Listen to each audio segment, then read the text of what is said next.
نبی کی پیاری سنتوں کو جس نے زندہ کر دیا، درود کو سلام کو ہمیشہ عام کر دیا۔ جھوٹ بولتے ہیں، جھوٹ نہیں بولیں، آپ سچ بولیں، آپ دیانتداری کا مظاہرہ کریں۔ آپ سچ بولیں گے تو آپ کا اعتماد بحال ہوگا، رشتے نہیں ٹوٹیں گے۔ کیوں غلط باتیں ہم بتاتے ہیں لڑکی والوں کو؟ رشتہ کرتے وقت خود کہتے ہیں کہ ہم نے لڑکے کو کار بھی دینی ہے، ہم نے بچی کو مکان بھی دینا، پھر بعد میں کہتے ہیں لڑکے والے لالچی ہو گئے۔ تو آپ نے لالچ پیدا کیا تھا، آپ نے تو رشتے کرانے والے سے یہ کہا تھا۔ یہی کام جو ہے وہ لڑکے والے کرتے ہیں، وہ کہتے ہیں بڑی کمائی کرتا ہے، بڑی موج میں ہے، کیا بات ہے، ہمارا بچہ تو اچھا ہی بڑا ہے۔ یوں نہ کریں، آپ سچ بولیں، دیانتداری کا مظاہرہ کریں۔ اور دو جملے میرے نبی پاک صلی اللہ علیہ وسلم کے یاد رکھیں۔ حضور نے فرمایا الصدق ینجی والکذب یہلک۔ کیا خوبصورت انداز ہے۔ حضور نے فرمایا سچ بول تو بچ جائے گا۔ کیا کر؟ سچ بول تو، جھوٹ نہ بولنا ہلاک ہو جائے گا، جھوٹ مروا دے گا، ہلاک کر دے۔ سچ بول اور دیانتداری کا مظاہرہ کر۔ حضرت حسن بصری پیر ہیں اور حبیب اجمی مرید ہیں، اور یہ بات سنا رہا ہوں آپ کو 1100 سال پہلے کی۔ کتنے سال؟ اے تھوڑی جی تکلیف کرے آجے، بولے آجے، کتنے سال جی؟ 11۔ جڑے بندے کہنے نا پیری مریدی کال شروع ہوئی ہے، ان کے لیے بات کر رہا ہوں۔ کتنے سال پہلے؟ کیوں؟ اس لیے کہ یہ جو بات سنانے لگا ہوں یہ داتا علی اجویری نے لکھی ہے، اور 1000 سال تو داتا صاحب کو ہو گیا ہے۔ داتا صاحب نے لکھی ہے 1000 سال پہلے کشف المحجوب، اس کے اندر داتا گنج بخش علی اجویری نے اس کو لکھا ہے، یعنی آج سے 1100 سال پہلے بھی 11۔ میں نے ایک دفعہ کہا تھا دربار شریف پہ، تو وہ اب چل جاتی ہے یہ سوشل میڈیا پہ بہت ساری باتیں، میں نے کہا تھا کہ 3 لوگوں کا مرید کوئی پیر کوئی نہیں ہوتا۔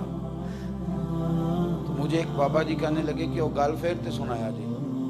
میں کہ کیڑی کہندے نے جیڑی صاحبزادہ ریاض الحسن صاحب نال بیٹھ کے کیتی سا جی، ان کو کہیں یاد رہ گئی کہ وہ ویڈیو دیکھتے ہیں نا، جو چیز دیکھ لیتے ہیں۔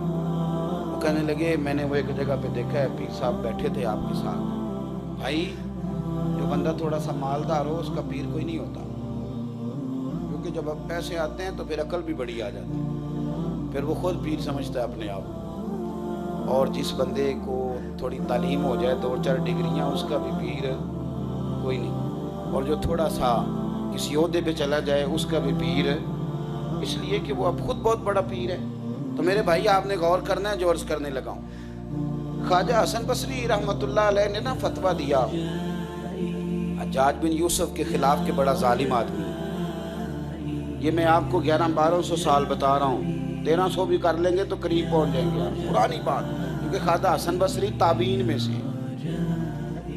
تو خواجہ حسن بصری رحمۃ اللہ تعالی علیہ نے فتویٰ دیا کہ تو ظالم آدمی ہے، تو وہ اس نے نا پیچھے فوج لگا دی، پولیس لگا دیا حجاج بن یوسف نے۔ تو آپ وہاں سے بھاگے، تو اپنے ان کے مرید حضرت حبیب اجمی ان کی خانقاہ میں آئے، تو انہوں نے کہا حضرت آپ اندر چلے جائیں، نفل پڑھیں جا کے۔ اندر چلے گئے مسجد میں۔ تھوڑی دیر کے بعد فوجیں آ گئیں، انہوں نے آ کر کے پوچھا کہ حضرت حبیب اجمی سے کہ یہاں حسن بصری تو نہیں آئے؟ تو خواجہ حسن بصری فرماتے ہیں، خواجہ حبیب اجمی کہتے ہیں میں سوچ میں پڑ گیا کہ میرے مرشد نے ساری زندگی سکھایا ہے کہ سچ بولنا ہے، تو میرے مرشد کا ہی مسئلہ ہے، اگر میں کہوں کہ مجھے پتہ نہیں تو پیر صاحب نے کہا ہے سچ بولنا ہے۔ دروازے پہ دوبارہ دیکھ لو شیخ اندر ہی ہیں۔